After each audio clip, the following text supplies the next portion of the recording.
This week, we air a pre-recorded interview with Ajit Sanchetti, CEO at Preempt, to discuss securing identity with conditional access. In the Leadership and Communications segment, 8 sales skills you need to learn, the trust crisis, 5 management lessons from the Apollo moon landing, and more. Business Security Weekly starts now. This is Security Weekly, for security professionals, by security professionals. Broadcasting live from G-Unit Studios in Rhode Island, it's the show where we explore the business of security to improve the security of business. Your trusted source for actionable insights on leadership, communication, and innovation. Get ready for Business Security Weekly. Security can't solve crucial problems when they have to wade through thousands of alerts a day. With ServiceNow, you can easily prioritize and respond to your most crucial business threats. That way you can go from overwhelmed to under control. ServiceNow brings security, risk, and IT together on one platform. Learn more at securityweekly.com/ServiceNow. The question is simple. Have any of the systems on my network been compromised? The answer is harder than it should be. Enter AI Hunter. Active Countermeasures has automated and streamlined techniques used by the best pen testers and threat hunters in the industry to create AI Hunter, a network threat hunting solution that does the first pass of a hunt for you to identify systems that are most likely to be compromised and scores the results on a scale from 0 to 100. You can then research those systems in depth with AI Hunter. Focus your valuable time on the systems that need your expertise with AI Hunter. Sign up for a personal demo today at securityweekly.com/ACM. These days, it's rarely a case of if you'll be hacked and more of a question of when. Once the attacker has passed your defenses, they cover their tracks and systematically infiltrate your network to steal information or shut your business down. You need to rethink the way security is delivered for your digitally transformed business. And there's one security solution that delivers it all, NetScout. Get visibility without borders for consistent detection, mitigation, and prevention across any network, data center, cloud, 5G, and more. Learn more at securityweekly.com/NetScout. Welcome to Business Security Weekly. This is episode number 137, recorded July 22nd, 2019. I am your host, Matt Alderman, here in Colorado. Joining me from G-Unit Studio in Rhode Island are my co-hosts, Paul Asadorian and Jason Albuquerque. How we doing, Matt? What's going on, Matt? How we doing? Hey, I got the coffee. How you guys it's going doing? good. Doing great. Yeah. You cooled down in Rhode Island yet? It was a little hot this weekend. It was hot. It was very hot. Yeah, Saturday night I went in the pool, and it was like, I'm like, can we put the hose in the pool? It's still really hot. You didn't know your pool was a hot tub. No, I was still hot, basically. And as you can see, I enjoyed the sun. Yes, you did. I have a lovely You did. I did get the next day. I did get to the beach as well, Nice. which is awesome. But those of you that read my Facebook post, we went to Jim's dock. I don't know if you saw that when I made one of my posts. It auto-corrected to Jim's dick. Oh. And I'm like, really? Come on. And I didn't notice it at first. And everyone's commenting like, you guys visit there often? Like, what is going on? Who's Jim?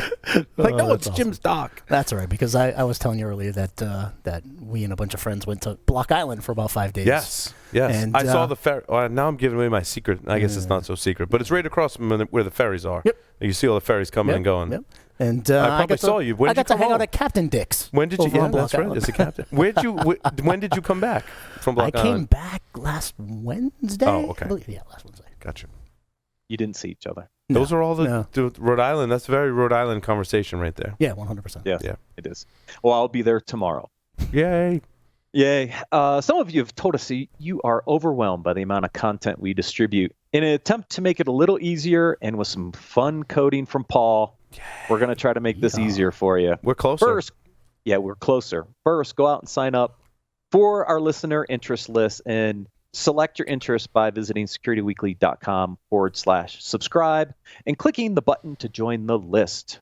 And website update soon, we hope, to make this all easier to consume. You're looking at the WordPress API going, I should probably rewrite all my code to use the WordPress REST API. I don't recommend it. If you do, drop me a note. I'm happy to share my code. In fact, I'm probably going to open source some of that code to access the WordPress API because it's not very well documented and stuff. So. And then everyone will benefit. And if you got improvements, we benefit. And if you're struggling with that, like I did, then I can help you out. Perfect. Security Weekly will be at Hacker Halted in Atlanta, Georgia this October 10th and 11th. EC Council is offering our listeners a $100 discount to attend the 2-day conference. Use discount code HH19SW when you register, and I hear the keynote is awesome. It will be Mr. Paul Asadorian. Yay. Ooh, nice, Paul. I'm giving a variation on one of my keynotes. Oh, yeah. Yeah, I like everything borrows from the past kind of thing, which gives me the freedom to talk about a lot of different things. Yeah. So Go down that rabbit hole. Absolutely. You guys. All right. This is what happens when we only get to do articles today because we have a pre-recorded interview. We're already slap happy. So articles this week. Interesting set. We'll talk about the Apollo ones a little later. Cool. It was the 50th anniversary of the moon landing. There's some really interesting leadership articles from the moon landing that we wanted to share. The first one is Harvard Business Review podcast. Again, I like to listen to some of these podcasts. They're interesting. This one's about 25 minutes long. It's you can actually get through it in about 15 minutes. The first 5 and the last 5 are kind of But if you get into the meat, you get into discussion around the 3 different leadership types that the Sloan Business School evaluate. And I thought this was a really interesting listen to because it talks about leadership at 3 different levels and the types of leaderships in nimble, innovative companies. So I thought it would be good to share. No, it's great. It's, I like that. It's basically the success criteria of one of the most highly innovative organizations. So it's good that they studied. I had never seen those 3 different kinds broken down like that before. That's really interesting. Yeah, it was very interesting. Yeah, because they looked at a couple companies that are not startups, obviously. They've been well established, but have done some innovative, creative things. And they wanted to understand by evaluating these companies, what kind of leaders did they have that made them tick? Yeah. In the first one they bring out is the entrepreneurial leadership type. What's interesting is these are the people down in the trenches, what they call the project level, right? These are leaders that are really innovating when it comes to new products, new business models, but it's a bottoms up. It's kind of bubbling innovation from the bottom up in the organization, and how those types of leaders need support, which is what the other 2 actually do in the organization. The entrepreneurial role I actually liked because I looked at it from both sides. It's bottom up, but then also top down, because one of the major things that they focused on was not only does that person have to be the innovation hub, right, and new ideas, new products, and new organizational change, but also needs to be the person seizing the opportunity to navigate it through the business, right, and get those relationships across the business and actually push it up and down, the business. So I almost looked at it from both sides of the aisle, bubbling up, but also creating those relationships across the business units.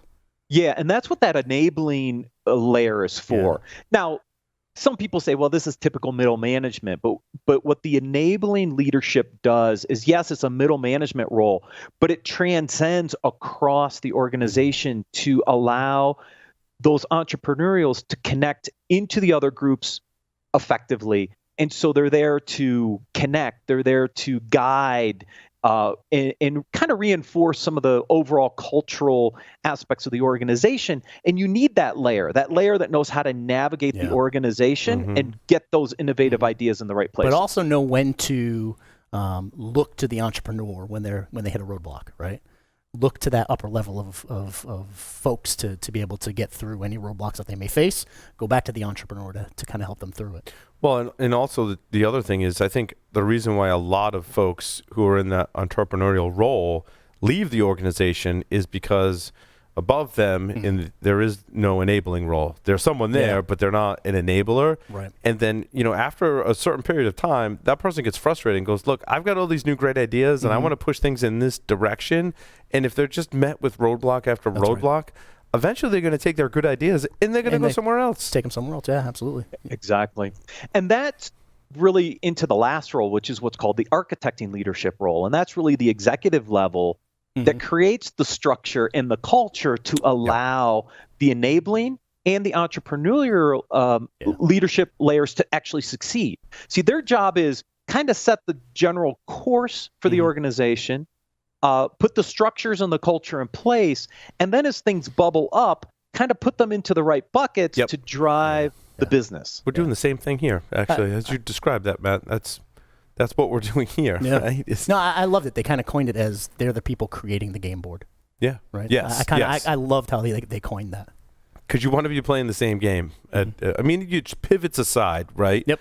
And sometimes, like in Good to Great, you've seen them take the company and just a completely different. So they're creating a new game board, right? And then putting all their pieces on the new game board. But that's one scenario. Usually, you're playing on the same game board, right? You want to make sure everything fits. Absolutely. So and then you don't want to step outside of your core competencies too much. It's one thing that over the years we've had lots of discussions about, like how far do we step outside of, right? And we kind of come back to in Security Weekly's case, like we do podcasts, like let's do that well. Let's not step too far. Stay in the lane. Stay in the lane. Outside, right? So that's why when we talk about things, for example, we talk about training, right?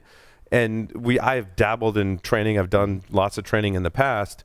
I came to the conclusion, I'm like, we're not a training outfit. Like there are training outfits. We may incorporate some aspects of that in our podcasts, right? But we don't want to step too far out because that's a totally different game board, in my opinion. Yeah, something that doesn't really fit well into our model. We've had the same discussions with, some of our shows, right? Are they really a core fit for what we do and who our audience is? And we've had to make adjustments there as well to realize we're not a consumer play. That's just not us, right? We are connecting with security professionals and security vendors, and that's where our strength is. And shows that are trying to educate people that are more on the consumer side or don't understand security, it's not our strength. It's just something different for us, right? Yeah, and one of the things they had mentioned in here too is that it may sound easy, but it takes a lot of discipline to be successful in doing this kind of stuff. Yep, making sure these groups stay in their lanes and making sure people are doing what they're tasked to be doing. And yeah, so it takes a lot of discipline to be successful. Yeah, these are not easy things to do. It is a great podcast to listen to, though. If you get the time to do it and pick up some. My other gripe is I hate saying the word entrepreneurial. Entrepreneurial. I feel like I trip over it every time. It doesn't time. Roll off the tongue. No, definitely not. Speaking of leadership, I brought in this article on the 8 sales skills you need to learn. And the reason I brought this in is, look, all leaders have a sales component to them. I don't care what leadership role you're in. There is an aspect of sales in here. And we may not be carrying a bag or a quota, but leaders definitely need to understand how to sell to other leaders, to the board, et cetera. So I thought this was a great article to look at some of those core skills that you need to master from a sales perspective, because I think they will help you in your leadership role.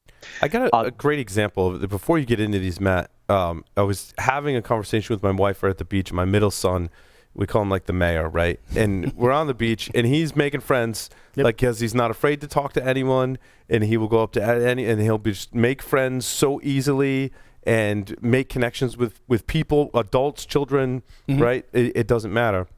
And so I was sitting there with my wife, and I'm like, so what do you think the kids are going to do when they grow up? And I'm like, I got the middle son's, I got his role pegged. Yeah. And she kind of like wavered back and forth until she came down to, I'm like, there's only one role for Dean in my mind right now, and that's sales, right? Like, whatever it is, I'm like, but it hits on your list. The reason I wanted to tell that before you went into the list is it hits on a lot of things in this list, and I think much of sales is just having that attitude and aptitude, right, 100%. To make those connections with people. My father-in-law was the same way, right? He did sales for so long, and he was really good at it because easy person to talk to, very relatable, right?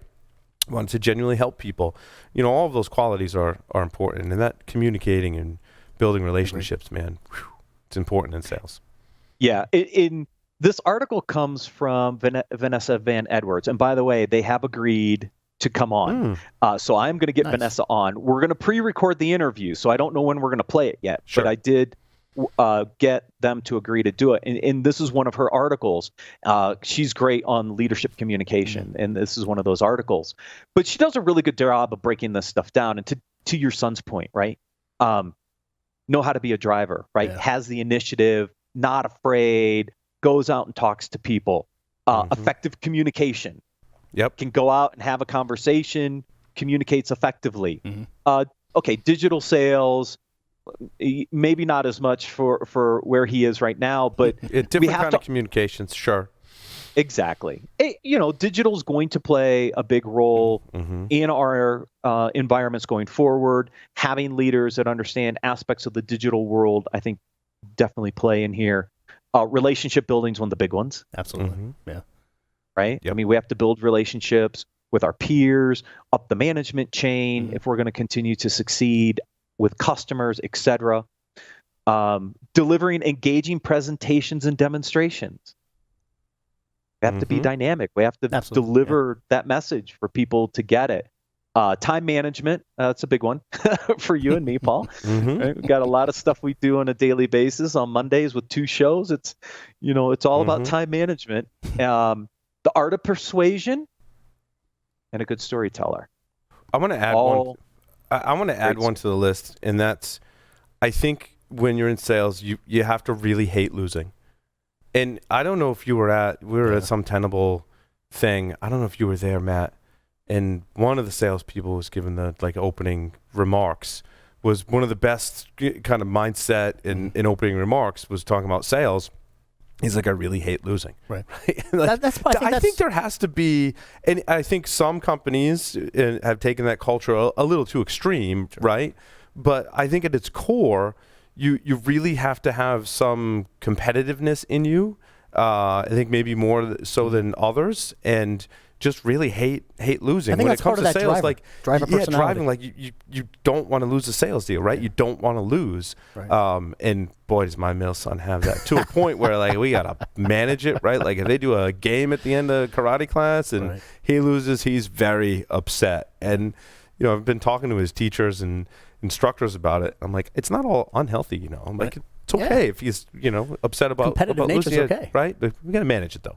It's getting a little extreme sometimes. Yeah, I mean, I'm not sure if you know, but that driver personality is part of the whole DISC personality test that you can take, right? Right. And that when I took it a few years ago, driver was one of my realms, and I think that's part of that personality is you have that competitive nature where you really don't want to lose.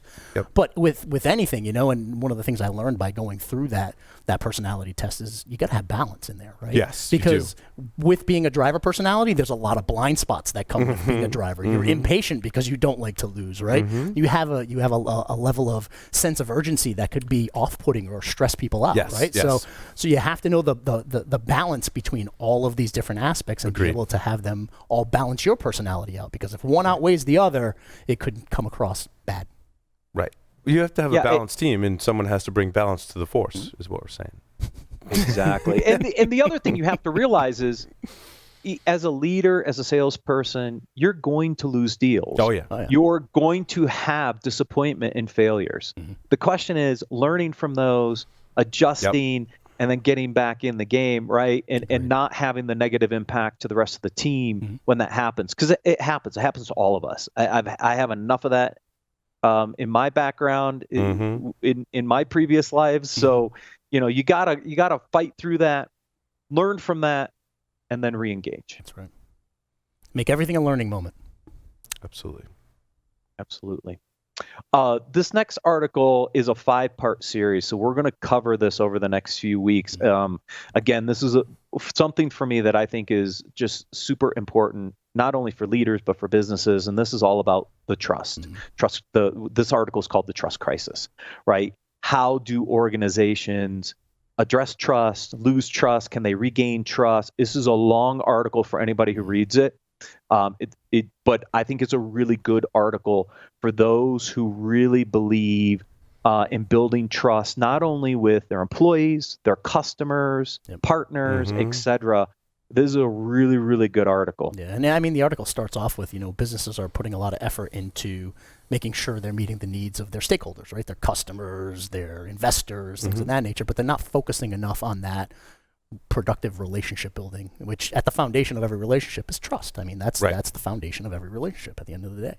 So, it really goes through. What are some better, and maybe we'll cover this in future parts, but examples of companies that have lost faith but regained it?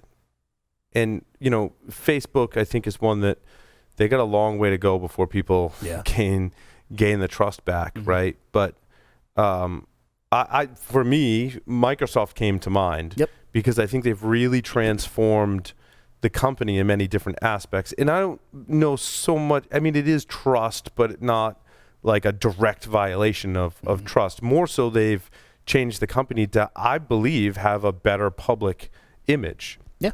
Microsoft's strategy today is very much integrated, not compete with. And if you look when the company was first founded, they were very much founded on the principles of heavy competition, right? If you remember all those stories we have from the history of Steve Jobs and Bill Gates, right, was Bill would develop stuff and Steve would come into his office and they would hash it out and Steve would be banging on the table and Bill, from what I recall reading, would remain mostly calm during those meetings and try and calm. But there was a very, very heavy competitive aspect to that. Whereas now Microsoft today, Linux runs in their cloud. They're integrating with all the different security providers, with all the cloud providers. Like, they're a much more open, and they've completely transformed the company, in my opinion, and been just a good net citizen, to be honest with you, which is not something we would say about Microsoft 20 years ago or more. I mean, 20 years ago, it's Microsoft. Of course it's going to fail. Of course it's not going to be stable. Of course the patches are going to screw something up, right? So you didn't trust their software, but I think we're more trusting of, in certain, I mean, they make a lot of software, right? But I think more so,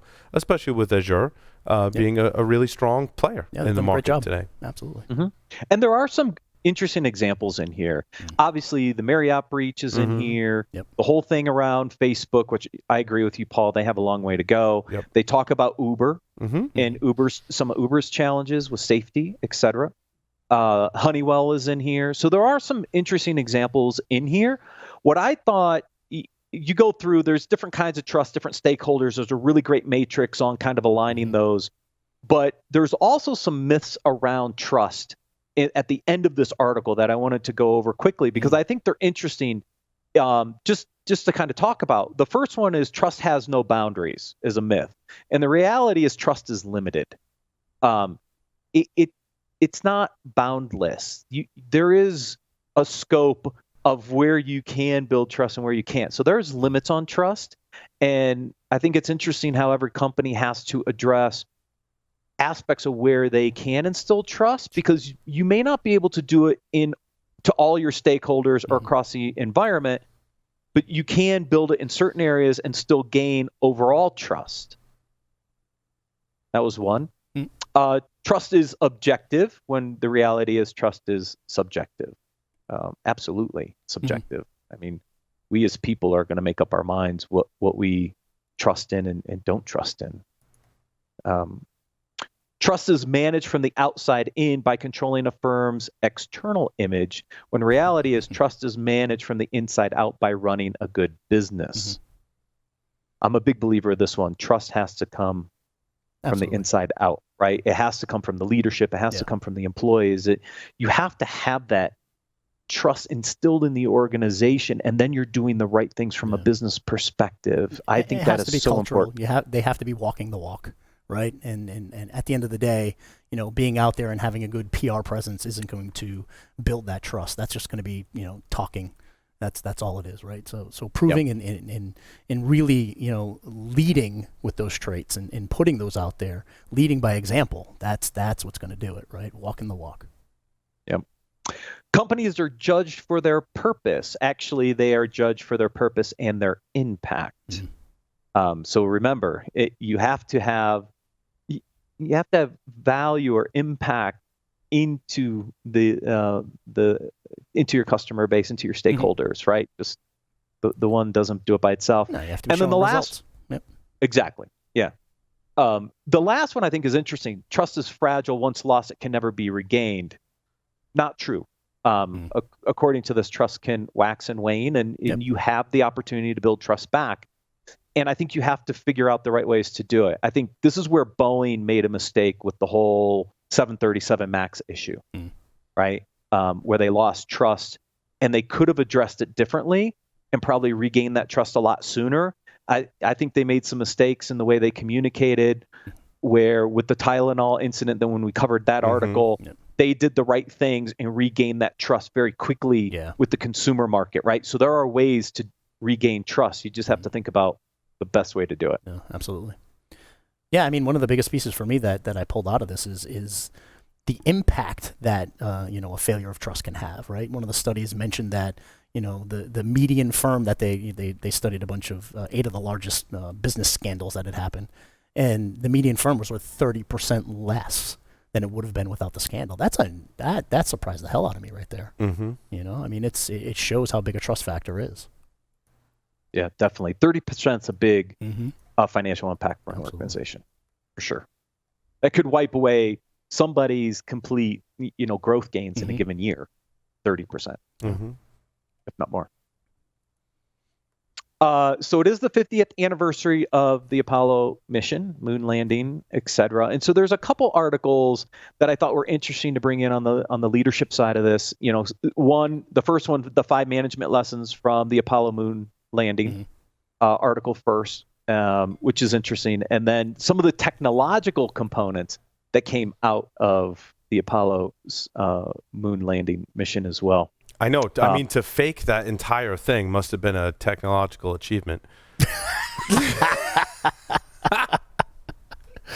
Dropping Especially conspiracy considering where theories. technology Before you was. unsubscribe, I'm joking. I'm joking.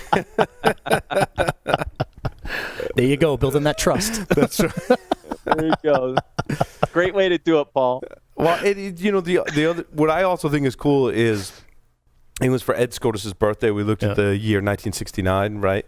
Such an amazing year for like so many things as well. So it's really cool to look at not just the history of Apollo 11, but that whole year is pretty cool. And the technology. I mean, just those bullet points, and specifically number 4 really resonated with me.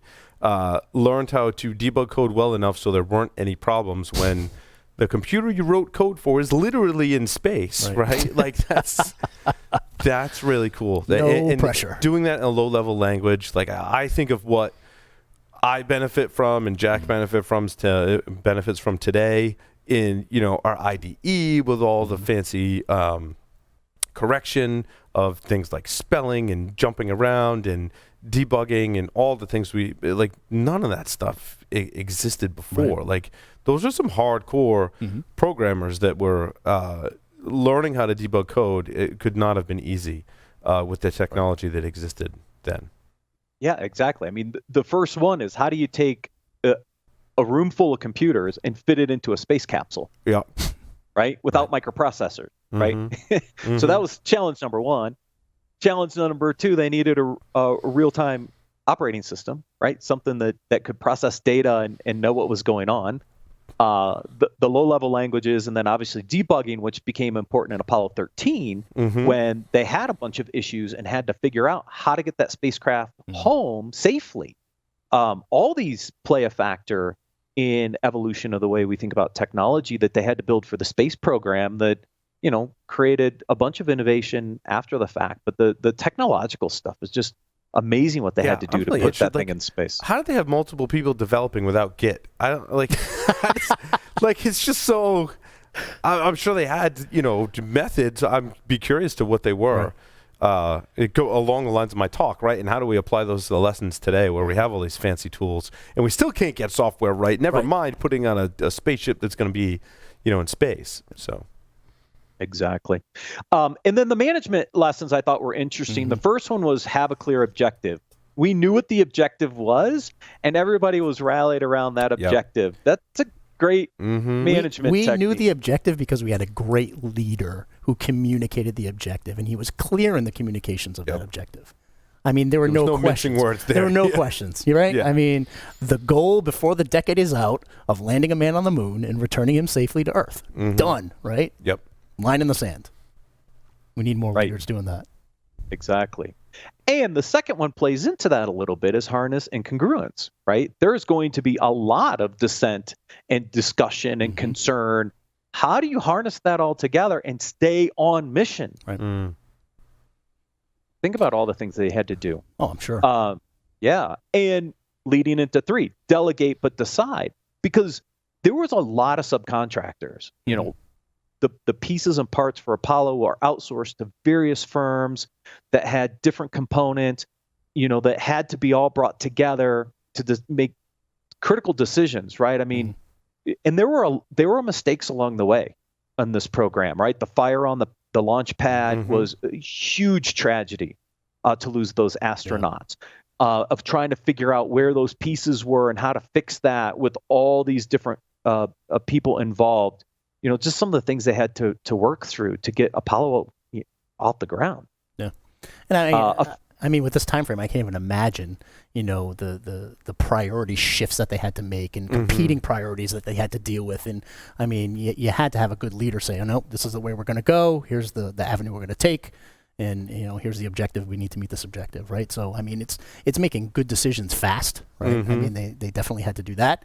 But it's also taking competing priorities and figuring those out. Yeah. Effectiveness over elegance. I thought this was really interesting, right? When you think about what left Earth and what came back, that capsule was 2% of the payload. Wow. At the end of the day. Yeah. Everything else fell to the side. It wasn't elegant, but it was effective. Right? It did exactly what it needed to do to propel men to the moon, get them on the moon, and then get them back to Earth safely. And 2% is what we saw come back. Yeah, just amazing. And then obviously the ability to improvise. Probably more so for Apollo 13, but even in the Apollo 11 landing, as they're approaching a crater to land, Neil Armstrong has to take control of the ship, forget about the sensors, forget about the telemetry data he was getting from the computer. I mean, they had to navigate away from that crater to actually get it on the moon, landed safely. And the ability to improvise is just one of those big things that leaders need to be able to do as well. It was a great article. Adapt and overcome. I loved it. It was a great article. Yeah. Awesome. Last article, every once in a while I throw a technology article in here for the leaders. This one's really interesting to me because, again, something I've been talking about for a while around data centers and the move to the cloud and what we need to prepare for. So Gartner comes out with their data center spending study. And look out, data center folks, because change is coming. Only a 0.6% increase in overall IT spending from 2018. Okay, so we're only seeing IT budgets move at 0.6%. Now, most people on the security side knows that that's a scary thing because traditionally our security budgets have been tied to our IT spend, which potentially translates into slower spending for security. I don't think that's as relevant today as it used to be. I think security can start to justify more of their budgets independent of IT spending, but still, in some organizations, this could be an impact. But it was the on-premise spending where data center spending fell 3.5%. Server spending is down 14% from last year. That's a huge impact. That's massive. Yeah, this is that shift from the data center to the cloud that's coming. We hope this has a security impact in a positive way as well. Sure. I think of, all of the systems in the data center that were tied to a specific purpose for something that you bought a solution and it required, rack space in the data center. Now today, those, again, the numbers show it, right? Those services are in the cloud, it's software as a service. And I don't need that hardware in my data center anymore. Hopefully that means we're moving away from legacy applications. But yeah, the fastest growing area was the SaaS market at 9%, which hopefully means that's true, Paul, is that we're moving away from some of those legacy systems, some of that legacy software. Software is where the growth engine is. Software as a service is one of the big growers in the overall IT spending budgets. Yeah, I'd like to see a shift from that. We were talking about that the other day.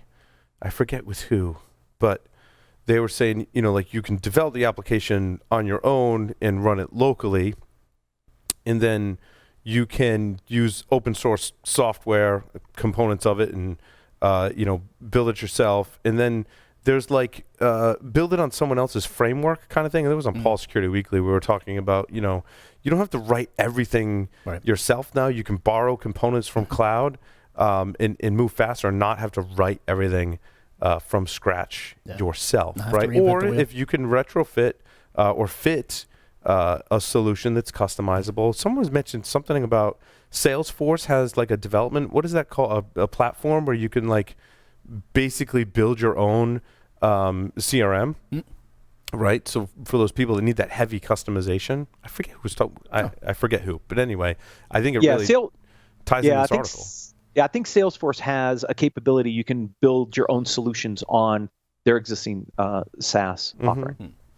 And so, but all of that speaks to the shift of, I don't need to have hardware locally. Right. I don't need to run it on premises. There is so many, and as years go on, many options to get it off of your own legacy stuff, which I feel like from a security perspective really hurts people, right?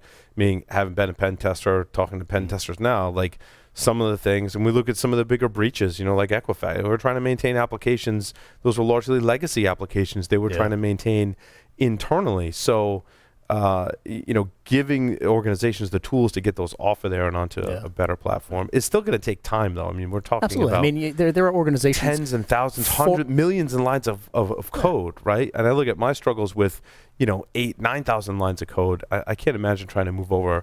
This is why I believe, coming in it from a developer's perspective, there's so many applications that are just living legacy and running locally because of just the effort it's going to take to rewrite. And in a lot of instances, what I'm seeing, you probably see this all the time. They're forklifting legacy apps and just putting them in Azure or AWS or something like that, right? I mean, they're just taking the legacy apps because they can't cut the umbilical cord, right? As an organization, they just can't do it yet. Well, and then you think about the number of dependencies on those applications too. With this trend, that's why I always say the three things that matter at the end of the day: app, user, data security, because you're going to see a continual shrink of the data center footprint, which means shrinking in the network in some respects, and the endpoint, which I think continually get abstracted away, especially in SaaS. So how do I control and secure my environments? I focus on the application, the user identity, and the data areas, and I think that's the shift we're going to continue to see. Well, and application security doesn't go away because no matter where you move in that app, you're moving whatever crap you built into it and whatever good stuff you built into it along with it, right? And identity, that's why identity is huge, because people still need to access the application. I think what's changing is are those pieces in the middle, right, where the network becomes more of just a transport layer, but the security, as we've been talking about lately, is really built into the configuration, which is why, like Matt and I are baffled. Why aren't more people getting around configuration management? Because really, that's where security is going to live. Like, you don't have control of the operating system or even the application server anymore the way you did before. What you're really responsible for now is how is AWS, like Fargate and all that stuff, how is that configured, right? How is all my different cloud, whether it's infrastructure or applications or the various pieces of applications, how's it configured? Yeah, that's where CMDB, that's where change management comes into play, right? Exactly. Robust CMDB. But I still think there's not enough gravitation towards that as fully embracing that as that's your security platform. What's awesome, Matt, is you were talking about this years ago. Yeah, I mean, everything's everything is coming down to a YAML file or a Terraform or a whatever. And I am starting to see some startups starting to move into the space, which is good. I'd like to, I'd like to see more adoption, to be honest with you. Exactly. Yeah. We've seen the struggle, right? We cover breaches in the news almost every week, Paul. That it's a misconfiguration of a cloud service. Yep. Yeah. It's crazy. All right, gentlemen, thank you very much. We're going to take a short break, then air our pre-recorded interview with Ajit Sanchetti from Preempt.